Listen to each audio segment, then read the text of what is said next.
Ciao a tutti ragazzi, bentornati a 101 Storie Zen. La storia di stasera si intitola Il vero sentiero. Subito prima che Nina Kawa morisse, gli fece visita il maestro di Zen, Ikkyu. Devo farti da guida? Domandò Ikkyu. Nina Kawa rispose: Sono venuto qui da solo e da solo me ne vado. Che aiuto mai potresti darmi?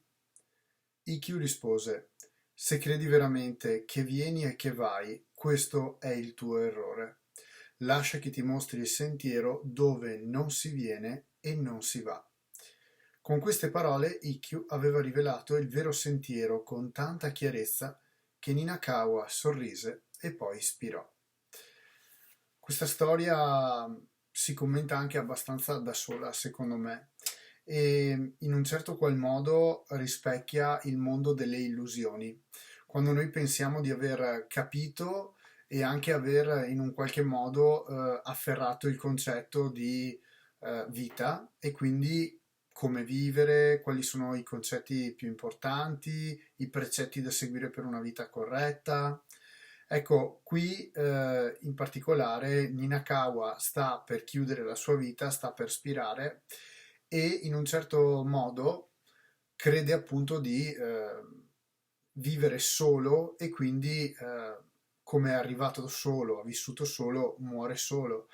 In realtà qui fa riferimento in particolar modo a un atteggiamento, cioè lui pensava di aver capito anche in fin di vita quale fosse il suo sentiero, un sentiero probabilmente appunto solitario.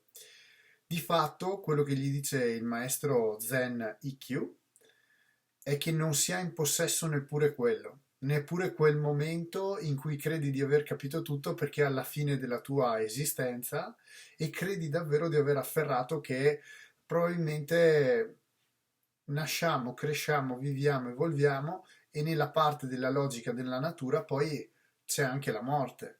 Ma in realtà, appunto, come dice il maestro Zen Ikkyu, molto bella la frase, lascia che ti mostri il sentiero dove non si viene e non si va. Non c'è qualcosa di afferrabile a livello umano.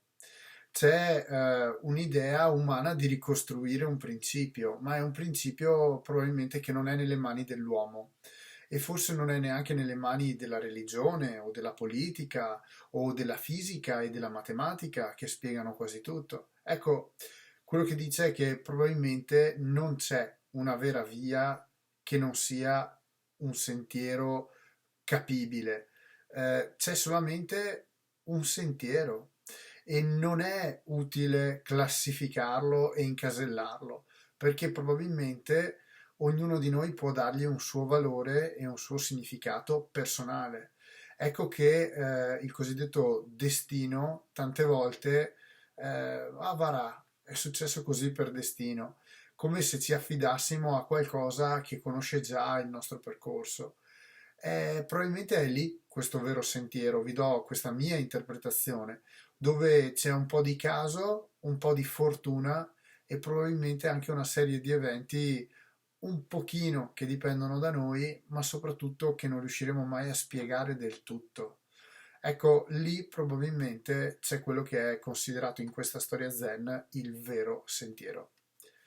Vi lascio veramente con questa storia su cui riflettere da soli, perché vorrei cercare di farvi capire come Nina Kawa aveva pensato di aver capito e in un certo senso rispondeva così venalmente al maestro e poi il maestro con una semplice frase lo lascia sbalordito, lo illumina, lui sorride e in qualche modo capisce, insomma, ecco che probabilmente non c'era qualcosa di così tanto minuzioso da cercare, era già tutto lì e probabilmente non era del tutto spiegabile alla parte umana. Tutto qua. Vi lascio con questo pensiero quindi di riflettere se anche voi state percorrendo un sentiero di razionalità, se state andando nelle direzioni del cuore che desiderate, però soprattutto se secondo voi c'è anche un sentiero che forse non è capibile, ma che state lo stesso percorrendo, dove appunto non si viene e dove non si va. Ciao ragazzi!